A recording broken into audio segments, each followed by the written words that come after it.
Kasus peretasan situs KPU 2014 mengungkap kejahatan cyber di Indonesia.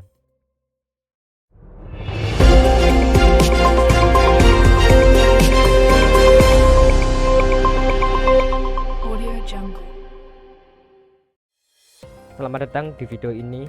Saya Muhammad Farhan Badawi akan membahas salah satu kasus cybercrime terbesar di Indonesia, yaitu peretasan situs Komisi Pemilihan Umum atau KPU pada tahun 2014. Pada tahun 2014, situs web resmi KPU mengalami serangan peretasan selama proses pemilu. Peretasan berhasil mengakses server KPU secara ilegal dan memodifikasi data hasil pemilu.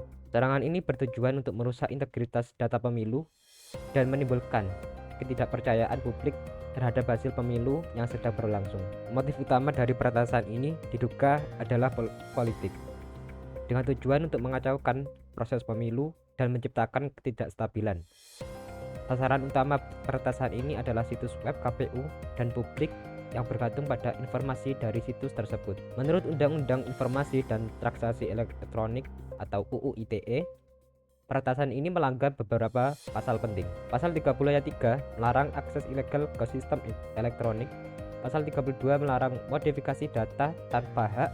Dan pasal 33 melarang tindakan yang mengakibatkan terganggunya sistem elektronik. Kejahatan ini menunjukkan betapa pentingnya keamanan cyber dalam melindungi proses demokrasi kita.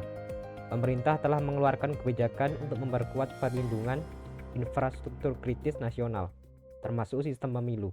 Pemerintah juga bekerja sama dengan pihak internasional dan terus meningkatkan kesadaran publik tentang pentingnya keamanan cyber. Berbagai jurnal ilmiah telah membahas kasus ini secara mendalam.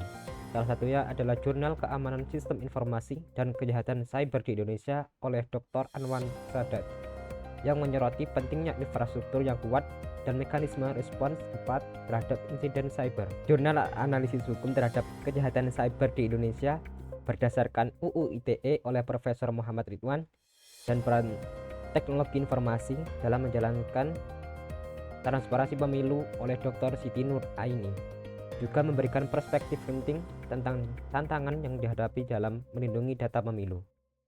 Kasus peretasan situs KPU 2014 adalah pengingat bahwa kita harus terus waspada dan meningkatkan keamanan cyber untuk melindungi demokrasi kita. Terima kasih telah menonton.